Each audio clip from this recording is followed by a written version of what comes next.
Good morning, everybody. If y'all don't mind, will you just send me a quick note in the chat letting me know which jurisdiction, which bar you're taking, just out of curiosity?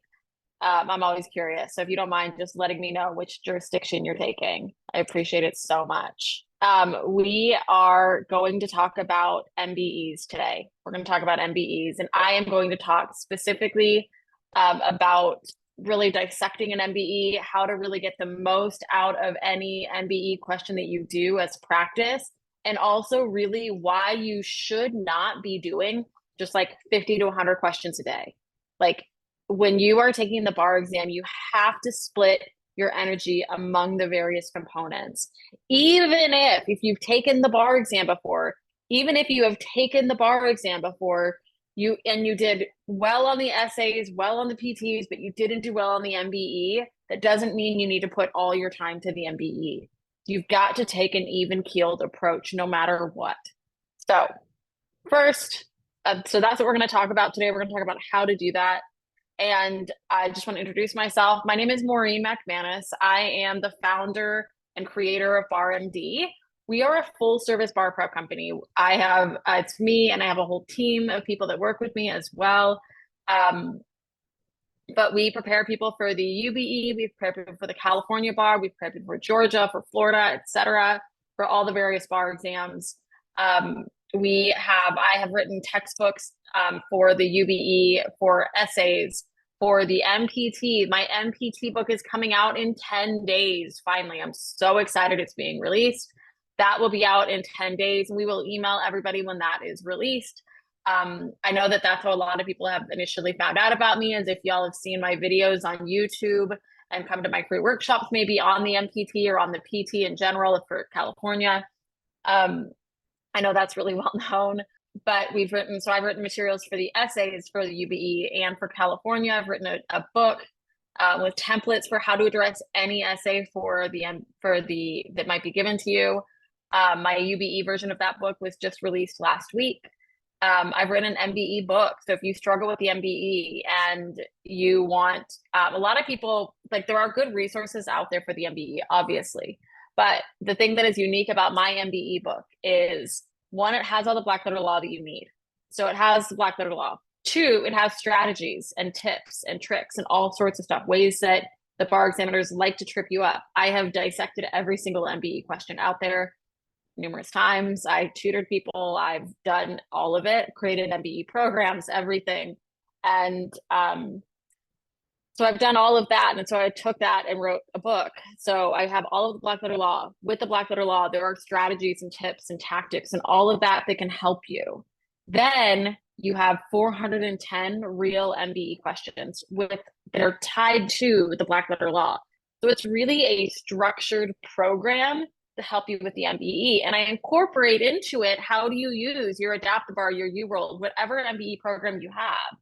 How do you take this and actually create a structured program? Because I am a huge fan. I don't know about you guys, but I am a huge, huge, huge fan of structure. I want to know, what should I be doing every day? I want to know that to prep for this bar, to get me to the point where I am going to have done enough theoretically to pass, right? So that is what I like to create for people, is that structure. Y'all might hear my dog barking every once in a while. I hope you can't hear him. He's just very quietly barking at the neighbors at the moment. But I very much like structure. So I like to create that for people that are prepping. So the book has that in it as well, just as a heads up. But now I'm going to talk to you about like dissecting and pulling apart MBE problems. Yeah, here's Archie just very quietly making tiny little sounds over here. All right, so let me get my PowerPoint up. All right, I'm going to talk about approaching MBEs. So we're going to talk about how to approach the MBEs, how many MBEs you should be doing to prepare for the bar, and how deeply to go into any MBE. How deeply do you want to go into that? So that's what I'm going to show you today. And we're going to do this through a practice problem. And I will, there's a couple of questions. There are a couple of questions in the chat or in the Q&A, and I will definitely get to those. There's not going to be an evidence-specific MBE session. There's not going to do that. I do have that in my full course. I'll talk about this at the end, but I do have a full MBE course that we're doing a special on. It's $2.99 right now. It will go up to $4.99. So we have a special on that, but I do go into every single subject really detailed in that class. All right. So just really quickly, I think everybody probably knows this, but all of the subjects that are tested on the MBE, this is where all bar prep should generally get started. Whenever you're prepping, you should cover the MBE subjects first, and then you do your review and your prep of the non-MBE subjects for your jurisdiction. So civil procedure, con law, contracts, which is both common law and UCC, criminal law, criminal procedure combined together, evidence, which is just federal evidence, real property, and torts. So these are the subjects tested, just as a little bit of background. Format, 200 questions, 175 are graded. So there's 25 experimental questions. Don't try to identify which are the experimental, we don't know. And there's 25 questions from each subject area. I know that's somewhat basic, but I just like to still include that. Okay, this is what we're gonna practice. And if y'all are coming to my super, super affordable webinar, their workshop that I'm doing tonight on Civ Pro MBEs, you should definitely join me if you're not signed up. Here's that, it's $10, and I only charge $10 because in order to use 10 civil procedure questions, I have to pay to license them. So it just is essentially covering that cost. And we're going to really go through this approach tonight, and I'm going to show you how much information you can get out of a single MBE. So first, I actually want to talk about this, how many MBEs you should be doing to prepare for the bar.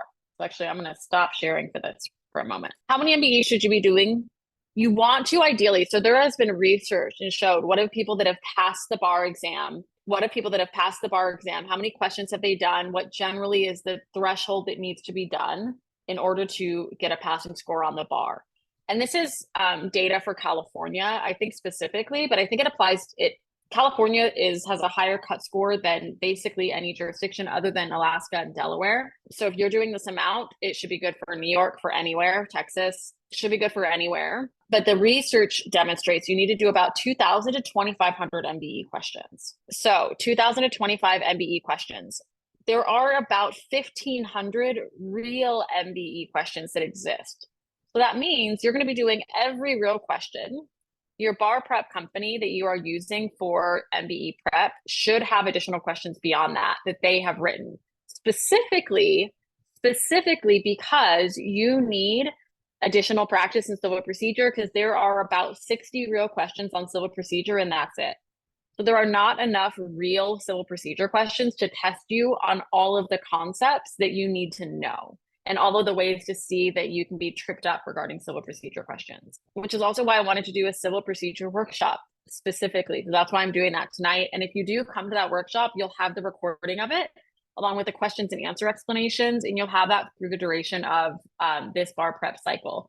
So I think access goes away like August 2nd or 3rd. It's always the Friday of the week of the bar. So there will be a recording on that. And I'll talk about the Cal Bar February 25. I'll talk about that a little bit later. So the research shows you need to do 2,000 to 2,500 questions. Generally speaking, if you're doing, let's say, how many days out are we from the bar? 60, 70, 75-ish, which is a good amount of time. So if you want to do 2,500 questions, that means that every day, on average, you should do 33 questions. I don't generally recommend doing more than that. I generally say to do about 25 questions a day because of the level of depth I want you to use in going over and reviewing the questions. That's the reason why. And I'm going to show you exactly the level of depth in this session today, and we're going to really hammer it tonight. So you should check that out. You should definitely everybody should be coming to the session that I'm doing tonight. I think it'll be well worth the $10 I'm charging for it. So even if you were to do 33 a day, that gets you to 2,500, which is a good solid amount. That means that you should be seeing, a ton of questions twice, not the ones that are really easy and straightforward for you. Those you should be able to just see once and understand the concepts. But you should be seeing at least every question. Numerous questions you're going to see multiple times. That is okay. That's totally fine. But that will get you to where you need to be. And the point of it is that you will go through the incorrect answer options to a level of depth so that you would know, well, when might that incorrect answer choice be correct? What might you have to change to make that answer choice correct? That's the type of stuff that I want you to do with every single problem. That if you are doing 50 questions a day, you don't have time to do that. You don't have time to do that and to write essays and to start doing is to do PTs. So, and you can join the Civ Pro workshop. Oops. You can join the Civ Pro workshop. Put the link in the chat right there. There is the link. So if you want to join that, you can click on that link and sign up. I think you should be doing MBEs every day already, starting now. You should absolutely be doing MBEs every day, starting now, other than your 1 day off a week. So if you were to do 33 a day, that means you're just doing, that's an hour of MBEs. If you don't have exam accommodations, that's doing a straight hour of MBEs. But to review 33 MBE questions, it should take you 2 to 3 hours to review them if you're doing it appropriately, if you're going in depth enough. So that's, that's a lot. That's a lot of work to do that. If you are working, it's a little bit different. You're going to be doing fewer MBE questions during the week, and you'll be doing longer sessions on the weekends if you're working, and a lot of people are, and I get that. I absolutely understand that. So yeah, and if you're in my course, tonight's workshop, it's still like I'm going over different questions that I don't cover in any of the other classes live. So I think, it's still beneficial. So doing the 25, even if you're doing 25 or 20 a day, right? That means that you're going to do, first of all, you're going to do at least 1 or 2 half mock exams. You're going to do at least a couple of sessions that are 100 question sets. You're going to do at least 1 full mock exam. So that's 200 questions. So if you're doing, you have 200, let's say you do 400 questions in mock exam, which is 2 half mocks and 1 full mock. Then you say, okay, if I want to do 2,500 questions, then I need to do 2,100 other questions on my own. How is that? How many questions a day is that? So 2,100 divided by 75. So that's like 28 questions a day. So if you do that, that's just like slow and steady wins the race. That's ideal. You cannot go in and do the level of depth if you're doing 50 a day. I know that people advise that. I absolutely vehemently, and I know most people that have worked in academia in bar prep, not that I love academia, but that have worked in bar prep in the law school environment where we're focused on like research, what is best for the student, what, how do people learn, etc. That is what you should be doing. So just because, and look, I'm not to say that like some people do 50 a day and that works and that is helpful for them. So you also need to know yourself. But just because some person says you've got to do 50 every day, you've got to do 60 questions every day, what actually happens for a lot of people that are doing that is that they are just seeing the questions and memorizing them. I have worked with people who have AdaptBar scores, and I say AdaptBar because it's been around for longer than UWorld. I've had people with AdaptBar scores that are over 90% correct overall, and they're still not passing the MBE. And that's because they've memorized questions. I don't want you to do that.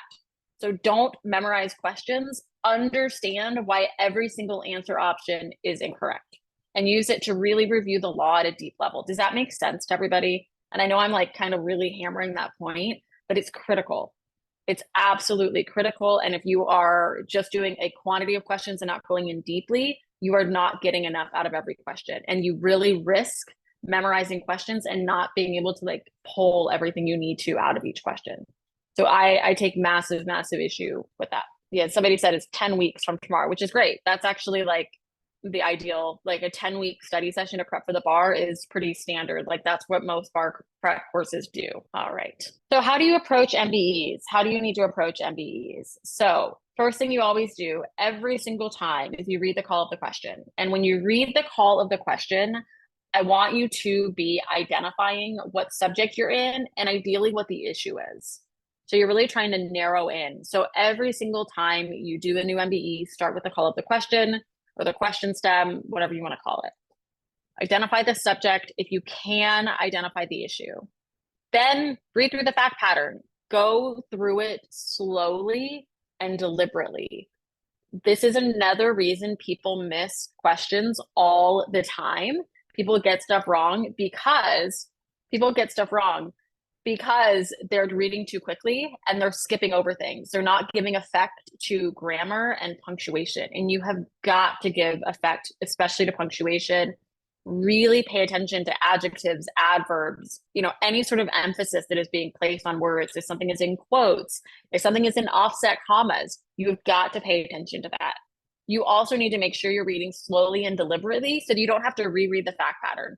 Tell me in the chat how many of you guys have been doing a problem and then you have to go through and you have to reread it because you got lost. Yeah, with long questions. Absolutely. It happens all the time. It's such a common thing. It's incredibly, incredibly common. So I want you to not do that. So how do you not do that? It's actually by just reading super deliberately. So like, let me show you. So one, taking notes as you write. In my full MBE class, and tonight I'm going to do this a bit, but in my full MBE class, we do this all the time, where I'm going to just go through it very slowly and deliberately and show you what I am getting when I am reading through a question and reading through a fact pattern. And then what I want you to notice, especially like when I'm doing this problem today, what I want you to pay attention to is if I placed emphasis on a word, if I picked up on something and you didn't pick up on that, that's something that you've got to be aware of. It's just something you've got to be aware of. And then that will help you identify, okay, well, maybe you're not identifying the correct issue and it's because of your reading. It's not because you don't know the law. So you want to really pay attention to that. That's also why going through and doing questions like 25 to 33 is so you can, it's getting at metacognition. So that's thinking about the way that you think about something. So you're going through and you're answering the question, and then you're saying, okay, well, did I pick up on that was the issue? Did I know that rule? Did I understand in A that was stating a rule that's irrelevant? And did I understand why it was irrelevant? And the way to get faster at doing this too, the way to actually get faster and improve your MBE speed is by improving your reading comprehension and knowing the tricks that they use. So yeah, read the fact pattern deliberately, slowly, read through it once to pick up on everything and know how to do that. And there are tips for doing this that are different for each subject. When I'm in Civ Pro, I'm paying attention to a ton, to PJ, SMJ, venue, what's the motion, what did the court rule, all of these various things. And I'm keeping track of the stuff as I go, which means I'm not going to have to reread it. And when I get to the answer choices, I can just look back at my notes really quickly and I'm going to get it. I'm going to get it. When I'm in contracts, I'm keeping track of every communication or conduct and saying, was this the offer? Was this the acceptance? I'm marking the time of formation as I go through it. So many different things are happening and you have got to track that stuff as you go. And I have like shorthand ways of doing this that I think make it a lot faster. After you read through the fact pattern, you're identifying the issue and controversy and you're identifying the relevant rules. You're identifying the relevant rule and you're writing this down. This helps work on your memorization. And it also tells you, do you know the rule or not?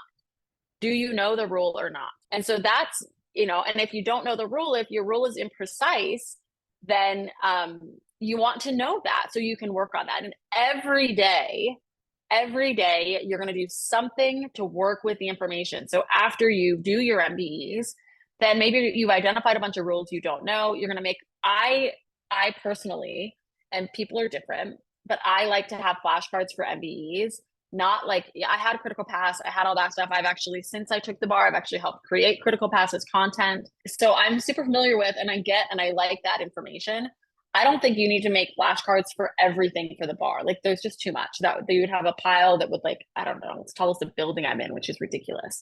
Instead, you should be making flashcards of just the things that you miss and include specifics about what you missed. So every little rule that you missed, right? Supplemental jurisdiction. I might have the general rule on supplemental jurisdiction and tricks for when I missed it, right? Things to look for, the tiny little rules and details that I didn't know. All the little rules, maybe you want to have, people miss a lot on removal, right? So SMJ, removal is a part of SMJ. And there is a ton of little nuanced technical rules that go with removal. So you might have a flashcard on removal, and then you're going to add to the little things that you've missed. So you're going to fill that out. And then what I did with my flashcards every day was I would grab my stack of flashcards and I would probably go for a walk. So I studied at my law school and it was pretty. So I would go around and have a walk, whatever, get some fresh air because I was just constantly in the library, which is not fun. So go for a walk and I would have my stack of stuff just that I missed. And as I felt like I understood and knew something, I would then take that flashcard out of the stack and then until my stack was down to nothing. And then, all right, stack is fresh again. And I would spend 30 minutes to an hour every day doing just that. So I definitely I do not believe that all the memorization comes at the end or that you can just memorize in the last 2 weeks. I think that is horrible advice. And I don't recommend that at all. So read through the fact pattern, identify the issue and controversy, the relevant rule. And this is so that you know, you can identify at this point, do you know the rule or not? And are you properly identifying the right issue? You might identify an issue and the rule and a rule, and then find out that that actually isn't what was in controversy. So then you have to say like, all right, so I actually just didn't know what the issue was. Well, how do I figure that out? That's going back to the fact pattern and figuring out, well, why were they testing that issue? You fell in a trap, and you've got to figure out how to not fall in that same trap. And every MBE question has traps for you to fall into. So you want to know, how do you not do that? So, and like I said, I'm going to cover this stuff in my class tonight. Like I mark in Civ Pro, like this is a common trap here, this is a common trap here. And then in my full course, I do that for every single subject. And I do for Civ Pro, I do different questions. So justify your decision to eliminate answer options and to keep them. And look, this is a bit of a lengthy process. So you can do 20 MBEs a day doing this, 25 MBEs a day doing this, but it's going to take you a while. But it shouldn't take you a super long time. You should just have a notepad and be like, oh, I don't know why it's incorrect. I just know that it's incorrect. And if you don't know why it's incorrect, but you know it's incorrect, that means there's something you need to learn about answer option A, even if it's not correct. So you need to know, okay, well, when would it be correct? What specifically is wrong with it that renders it incorrect? Because that is actually understanding how the graders, how the examiners write the questions. And that is huge. That's really incredibly important. This test goes beyond the law. It's your reading comprehension as well. It's your reading comprehension, your understanding, it's your law knowledge.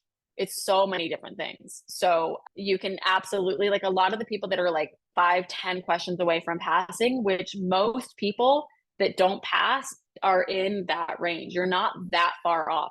Sometimes people are more like 25 questions off. And if you don't know how many questions off you are, you should, if you've taken the exam previously, you should have time to chat with me or a member of my team, because we can look at that. We can look at your numbers and help you get an understanding approximately of how far off you are. And yeah, even if you get a question right, you still need to absolutely go over all the incorrect answer choices, because what is in those incorrect answer choices may be the only time you see a particular rule of law appear in all of the practice questions. But on the bar, it might show up as well. So that is why you have got to go over everything. That's a huge reason why. It's because you're going to get points of law from an incorrect answer choice, even if you got the question right. And if you've got a question right, but you don't know why A is incorrect, then there is something that you still need to learn from that. And then compare your answer to the correct answer and the incorrect. So did you get it right for the right reason? If you missed it, why did you miss it? Did you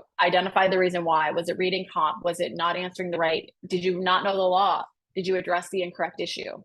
So there's all sorts of things you can get from each MBE. Tell me in the chat, how many of you all are actually going to this level of depth right now when you're doing practice MBEs? Are you doing questions? Are you like doing them and just, you can be like, yep, I did my 33 or however many questions. Tell me yes or no. Do you go to this level of depth? I think even if people that think that they do, I think that they probably don't. Maybe some of you do, but maybe some of you do. And if you are, then that's great. It is absolutely worth it. I really do think that it's worth it too. All right. So let's do this a little bit. So a man sued a railroad see, I did the wrong thing. Read the call to question. Is the resident's testimony admissible? What subject am I in? Tell me in the chat, what subject are we in? Yeah, we're in evidence. A bunch of people message me evidence. We are in evidence. We're talking about admissibility. We're talking about evidence. Some people often say crim pro when I put this up. What type of a question call would I see for crim pro? That would be about suppression of the evidence. So should the court grant the motion to suppress? That's crim pro. So a man sued a railroad for personal injuries suffered when his car was struck by a train at an unguarded crossing. Okay, so this is Man v. Railroad.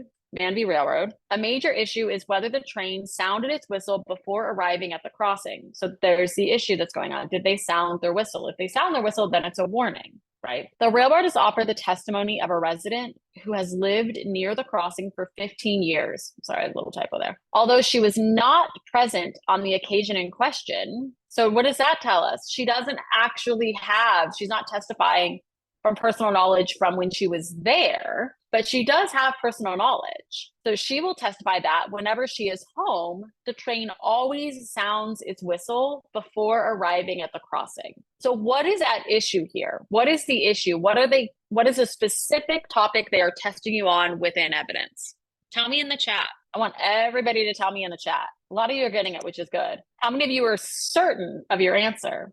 And it's all right. Even if you haven't started doing evidence yet, like, do you remember this from law school? Do you remember it from before? Okay. What's the issue here? What is the issue here? Habit. This is habit. This is getting at habit. So a lot of people said hearsay. A lot of people said irrelevance. A lot of people said habit, which is good. Habit, routine, practice, that's fine. Some people said present sense impression. Some people said, was the person on notice, right? Whether or not someone's on notice, that doesn't render something admissible or inadmissible, right? Is something admissible? Is something admissible? Well, it could be admissible if it is valid habit evidence.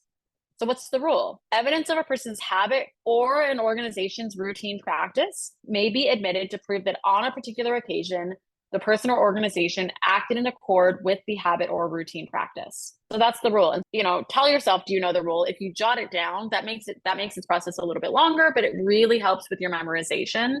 So you can do that. But if timing is an issue, if you're working, for example, it might be tough to actually write out the rule, but ideally you are writing out the rule. That will absolutely help with your essays, and it will help with your MBE, with your knowledge. And the court can admit the evidence regardless of whether it's corroborated or whether there was an eyewitness.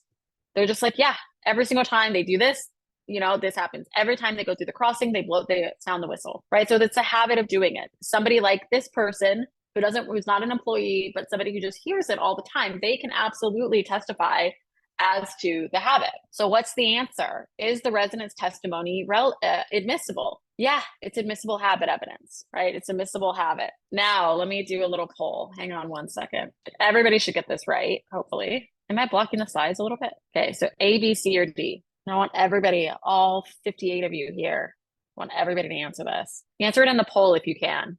Oh, that's so weird. You can't see the whole answer because my head's in the way? Oh, that's so weird. I didn't know I was doing that. There we go. Is that better now? Sorry, y'all. I didn't know that I'd done that. Yeah, so what's the correct answer here? Let's look. So no, due to the resident's lack of personal knowledge. Sorry, people are telling me that something is being blocked. Okay, hopefully you guys can just see the PowerPoint now. So answer is no, due to the resident's lack of personal knowledge regarding the incident in question. So this is incorrect because it misstates the law, because the resident does not need to have personal knowledge regarding the incident in question to testify regarding this particular incident. All right, hold on, let me stop sharing and it's so strange. I don't know what's going on with my share screen. Is that better? Sorry, y'all, I didn't know that there's something weird with Zoom. I should have to stop that and reshare. So that's what's wrong with A, right? So so you might look like, okay, well, if you don't go through this process, you might look at A and think, well, yeah, they don't have personal knowledge. You have to have personal knowledge, but she doesn't have to have personal knowledge of the incident in question. She has to have personal knowledge of the habit. That's what's important, is personal knowledge of the actual habit that she's testifying to, not about the particular incident. B, no, because habit evidence is limited to the conduct of persons, not businesses. This is incorrect because it misstates the law, because habit applies to businesses too. Yes, it's evidence of a routine practice. That's our correct answer. D, yes, is a summary of her present sense impressions. This isn't a present sense impression. She's not testifying as to, what she saw while she saw it, or what she perceived while she perceived it. So this isn't a present sense impression. She's saying every time they go by, they sound the whistle. So here I want to make sure that I know the present sense impression rule. So A gives me a little bit more about personal knowledge. B gives me a little bit deeper about habit, and is it limited to persons, or does it apply to businesses too? It usually applies to businesses. And D lets me see a little bit more about present sense impression. So that's how deeply, and then you really are reviewing kind of 4 different points of law within this one single MBE. And that's the level of depth I want you to go to. I think this is kind of an easier question. It's a little bit of an easier question, I think. There are a ton of much harder questions and tough questions throughout where you can really get so much out of each of the questions. So that's what I wanted to show you, is just going through that quick level of depth and talk about the number of questions you should be doing, why you should be doing that, the number of questions to do a day, how many you want to get to overall, and what to do with every single answer choice. And yes, even if you get the question right. So just a quick reminder, tonight, 5 o'clock Pacific, 8 o'clock Eastern, I'm doing this workshop. You can join it here. There's a link if you want to join. It is recorded. We're going to dig into 10 CivPro MBE questions, and I'm going to give you some tips for CivPro specifically. I also have an MBE book that's out. And I have my full MBE course where I go really in depth into every single subject. That's the wrong date there. It starts actually tomorrow night. It starts on May 20th. So subject specific strategies, tips, and walking through difficult question types for each subject. And it comes with 200 questions. So that price is going up later as we get into the bar cycle. That price will go up. That's it. Any questions? Tomorrow, let me give you the link for the full course. It's called MBE Minutia because I really dig in. It's 8 classes. It is 8 classes. Each are 2 hours. Each is recorded. There is a link for the full MBE class. I'm super excited. That class starts it's the same time, 5 p.m. Pacific, 8 o'clock Eastern. And it's a solid class. And it's also like, I know there's other books and things that have tips out there. I really focus on, I know everything that's out there. I'm not going to tell you the same stuff you've heard everywhere else. I'm going in much deeper. I'm talking about organizing the material, give you tables for like civil procedure motions, landowner duties, all of that. So there's the link to this particular class called MBE Minutia. So I highly encourage you to join that. If you struggle with your MBEs, I really think it should help you. And if you guys have questions, you can always send me an email at hello@bar-md.com. And if anybody wants to like chat strategy, if you want to talk strategy, if you want to figure out, what you should be doing to prep for the upcoming bar, you can make a link with me or a member of my team. You can make an appointment rather by clicking on this link and scheduling a call with us. So if it's your first time taking the bar or if you're repeating, feel free it's a 20-minute chat about like, what's your strategy? What do you have so far? Is there anything that we have that might help you, etc. I do have a class for the MPT. Yes. And I'm doing free PT workshops this Tuesday, just as a heads up. I'm doing one for the MPT and I'm doing one for California. And I do have classes for that. I'll put a link to the MPT. I'll put a link to everything in the chat, but here's the link for the MPT because somebody asked for that. If you want to join the class tonight, if you've already joined, you just have to sign in. So you have to just sign in. The Zoom link is in your course portal. So when you signed up for the class, or I think we sent out an email on Friday with instructions on joining. If you're having trouble, just email us at hello@bar-md.com and we'll help you out with that. All right, everybody, thanks so much for joining me today. Hopefully I see everybody there tonight. And even if you can't join tonight, you can watch the recording of it. So it should be, hopefully really helpful. And I'm really excited. I always do go way deeper in any of, I love doing these free workshops, but I definitely go deeper in all of the other courses that I do. Thanks, everybody. Have a great rest of your day. Good luck studying. Bye.